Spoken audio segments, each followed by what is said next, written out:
Now listen carefully and answer questions 1 to 4. Hi, Hardeep. Is now a good time for us to plan that computer programming lesson we've been assigned? Hey, Dawn. I was just thinking about that, actually. Yes, let's get it out of the way now, shall we?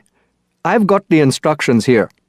So, it says, design a 45-minute lesson for a class of 16 teenagers where they learn how to write a simple computer program in BASIC.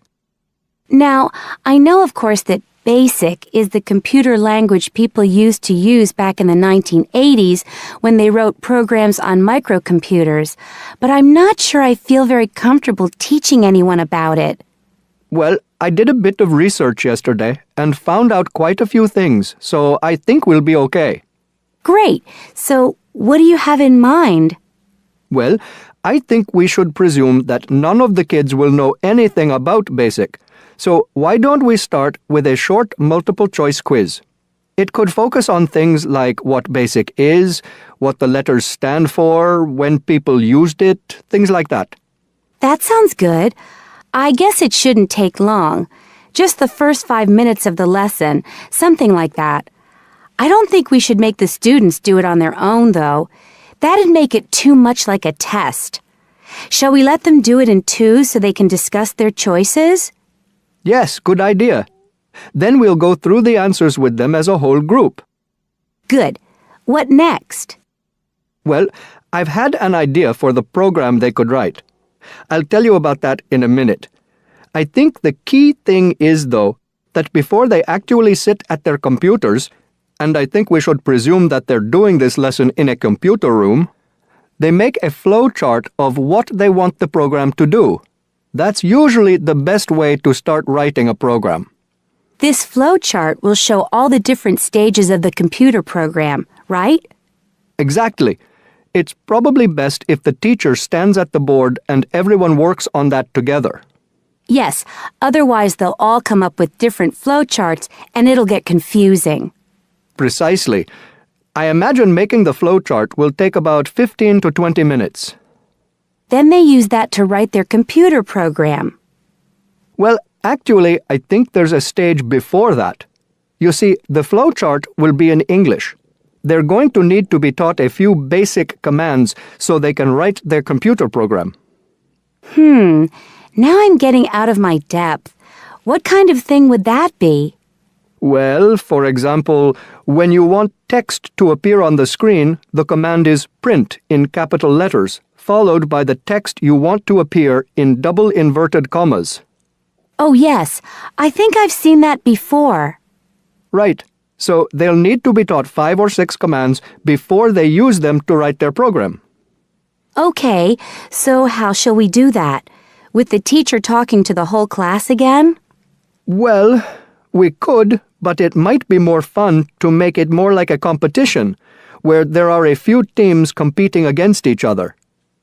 Each team has maybe 4 or 5 people in it, and they have to do some kind of matching task.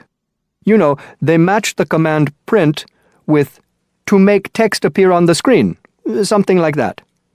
That sounds good. Teenagers love competing with each other. Exactly.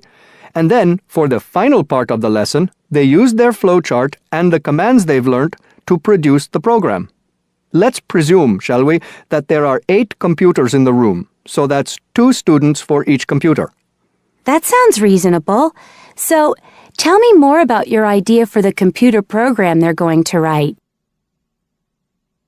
Before you hear the rest of the conversation, you have some time to look at questions 5 to 10.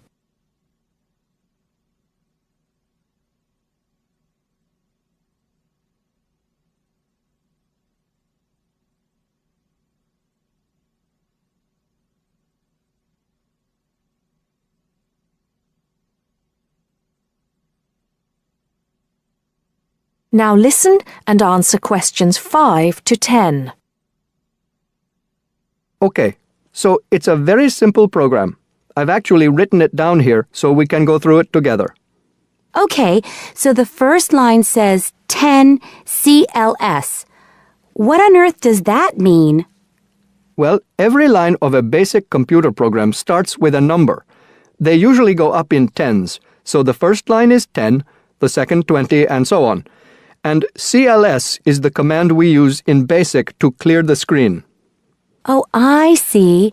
So that's just telling the computer to start with a blank screen. Exactly. Then we move on to the next line. So this one says 20, print, guess a number between 1 and 10. Right, I see. That appears on the screen. It's not that difficult, is it, when you get the hang of it? Let's see if I can work out the next one. 30, input I. Oh, not sure about that. Well, all that's saying is that the person playing types in a number. Input is the basic command for type in, and I just means any number you like. Oh, okay. Then what happens next depends on what the number is. So we've got 40 if I is less than 1, or if I is greater than 10. Then print. Bad choice. Right. So if they type, say, 0 or 11, that appears on the screen. Exactly. And then this next line takes them back to where it asks them to type in a number between 1 and 10. That's line 50. I see. And line 60 says, if I equals 6, then print.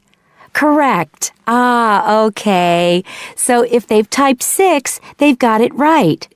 And if they haven't typed 6, which is the next line, then try again comes up on the screen, and that takes them back to where they choose another number.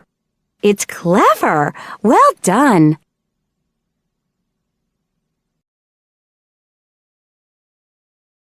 That is the end of part 1. You now have half a minute to check your answers.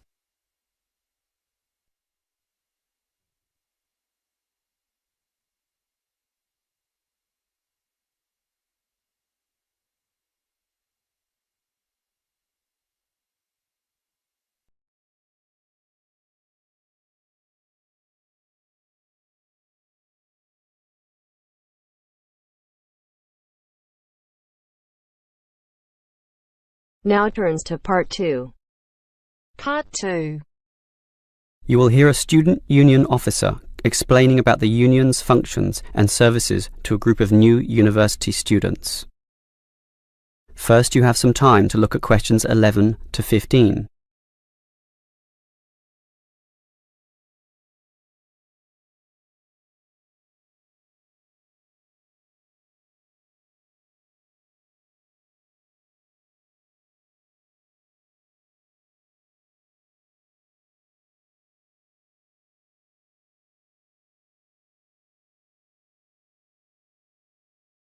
Now listen carefully and answer questions 11 to 15. Hello everyone. Now, here you all are, new university students. And the first question you probably have is, what is a student union? Another question is, do I have to join? Well, regarding this second question, let me say that membership used to be compulsory in the past, but that did cause some controversy, particularly from students who wanted to remain free and unaffiliated, and this university responded. So, joining up is no longer compulsory. It's totally up to you, although I'll admit there is a fairly strong obligation to join, since all students benefit from the large variety of services that we offer. We do understand, however, that many might be unwilling to join because of a supposed political slant to the union. Traditionally, student unions have been seen as being dominated by the left, and I suppose that's still true to a large extent. Here, however, at this university, our union discourages such one-sided viewpoints, and students across the whole political spectrum are welcome. Thus, if you feel that you are a conservative type, in other words, leaning to the right, you are particularly urged to join to provide a more balanced representation. Now, let me move back to the first question. What are we? We are a formal organisation, but totally independent of the educational body. We make our own rules, rent our own premises, and organise ourselves as we wish, and our mission is basically to help you. For example, do you remember how you all arrived in late February to have an orientation week? That gave you an invaluable induction into life here, right? Well, the Student Union organised all the festivities at the end of that. The barbecues, partying and drinking, and even the musical entertainment as well. We'll do that again on occasions, and as always, those events take place on the football ground. Now, do you have any questions before I move on? Before you hear the rest of the talk, you have some time to look at questions 16 to 20.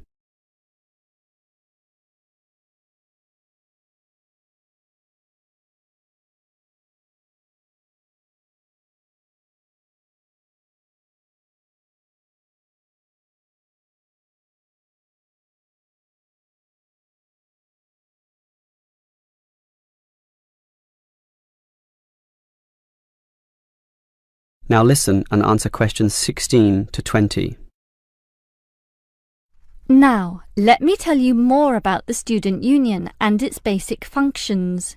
In general, there are three: social, organisational, and representational. Let's look at the first one. Basically, the union provides many social outlets for you to relax and have a better life at university. If you go to our union office, you'll find a list of the many clubs and societies we have, where you can make many friends with people who share a common interest. So, after class, sit with them in the cafeteria and discuss whatever takes your fancy. We also maintain sporting facilities and even our own gym, allowing you to relieve some of that pressure and worry after a particularly hard session in the classroom. And we have some small shops and other places where you can buy clothes and sporting gear, in other words, some retail outlets. And if you flash your Student Union card, you'll get up to 20% discount at the bookshop. But unfortunately, there are no discounts at the Union cafeteria. Sorry, no cheap cappuccinos. Finally, there's a Student Union newspaper, and you're welcome to contribute or put in advertisements if you're buying and selling goods or textbooks. You can also place notices of a more personal nature on the notice board of the Union office itself. All right, let's move on to our more serious functions, which are helping you get through life here, as well as representing you in times of trouble. Regarding the second issue, if you have a problem or a grievance, or if you feel under pressure or depressed for reasons both inside and outside the university, for example, perhaps a dispute with your landlord or the people in your local gym, then come to us. We have a range of counsellors and helpers, and even some lawyers, who you can meet in the conference room. So just sip a cup of tea or coffee with them and tell them your troubles, and they'll be all ears. Basically, there's every reason to join the Student Union, since whatever you need, whether it be social or representational, we will help you.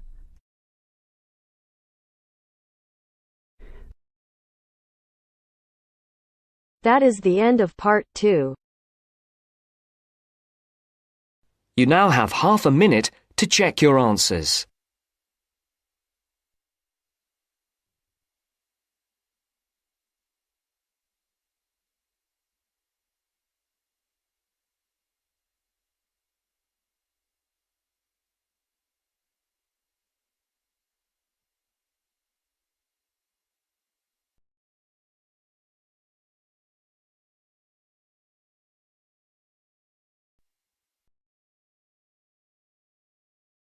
Now turns to part 3.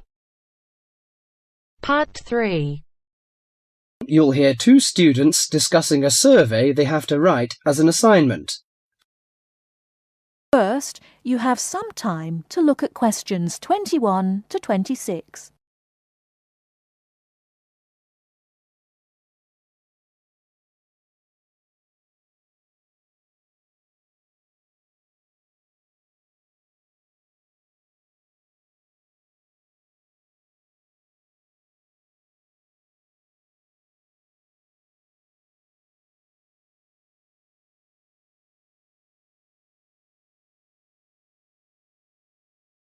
Now listen carefully and answer questions 21 to 26. How is your market research project going, George? Very well, actually, Anna. I've just got the results of the survey back, and so now I have to draw some conclusions from the information I've collected. That's good. I'm still writing my questionnaire. In fact, I'm starting to panic, as the project deadline is in 2 weeks, and I don't seem to be making any progress at all.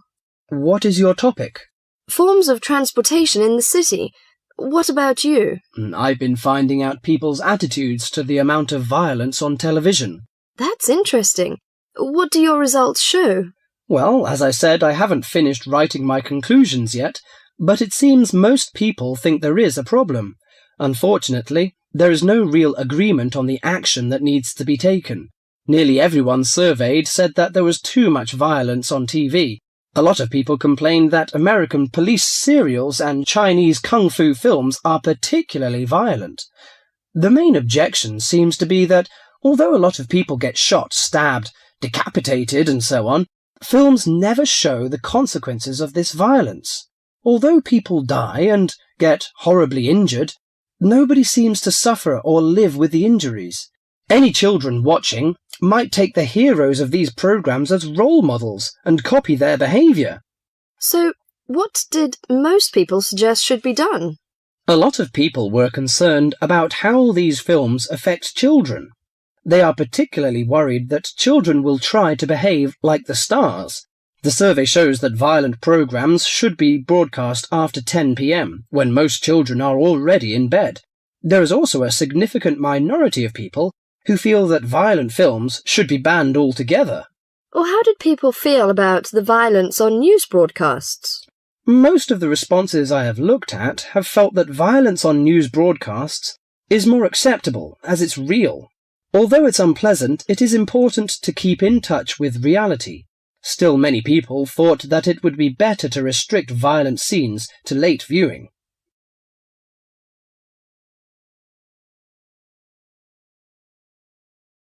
Before you hear the rest of the talk, you have some time to look at questions 27 to 30.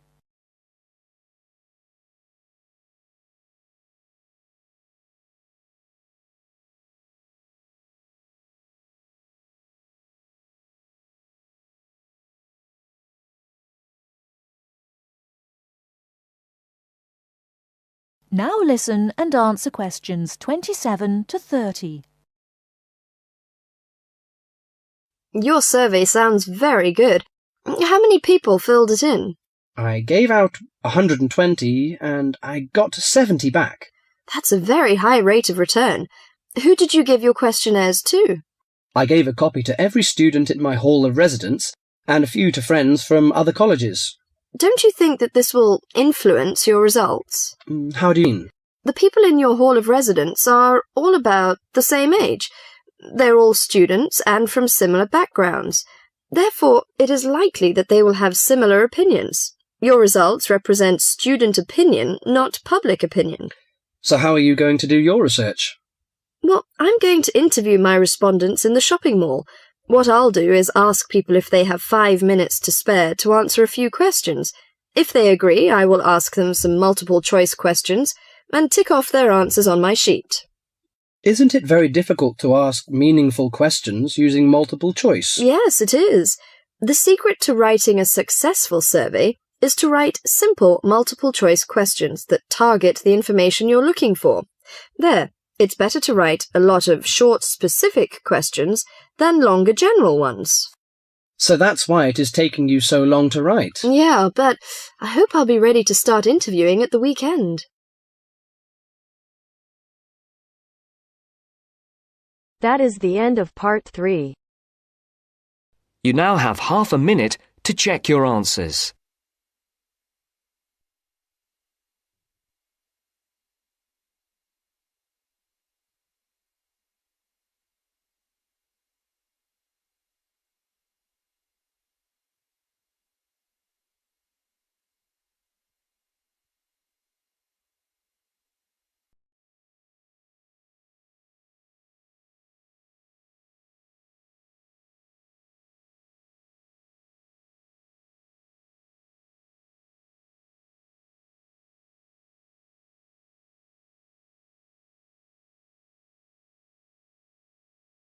Now turns to Part 4. Part 4. You are going to hear a talk on two famous American presidents. As you listen, fill the missing information in the notes below. First, you have some time to look at questions 31 to 40.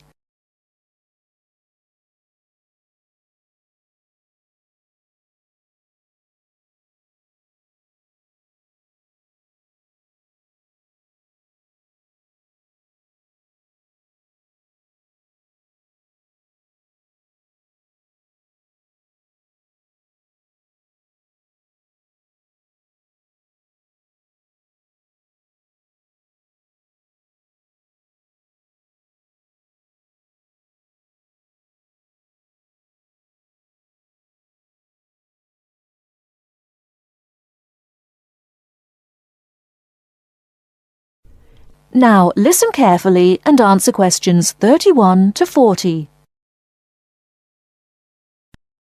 John F. Kennedy and Abraham Lincoln lived in different times and had very different family and educational backgrounds.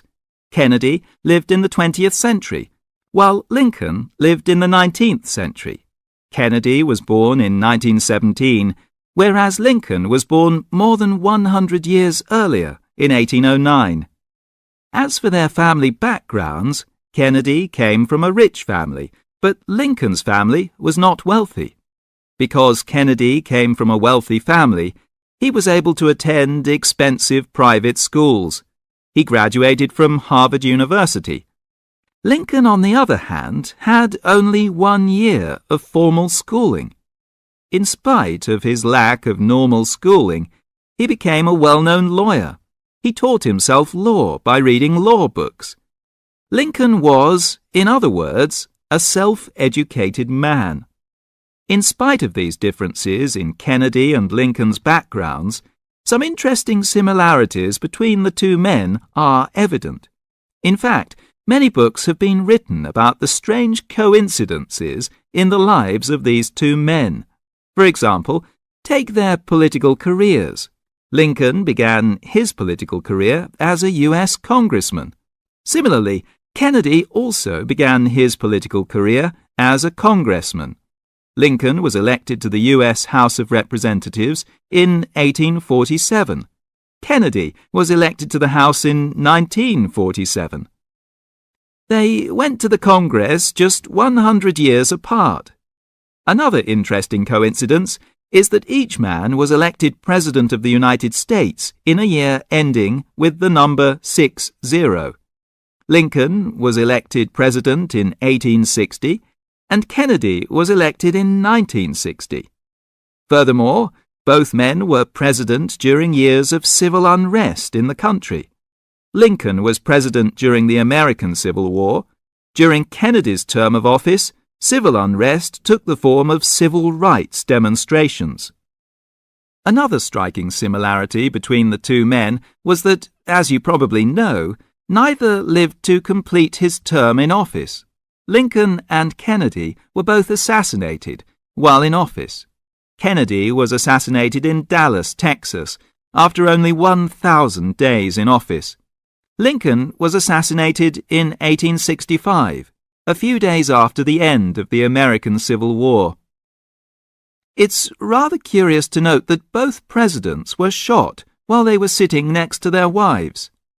These are only a few examples of the uncanny and unusual similarities between the destinies of these two American men, who had a tremendous impact on the social and political life of the United States and the imagination of the American people.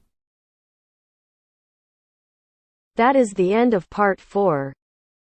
You now have half a minute to check your answers.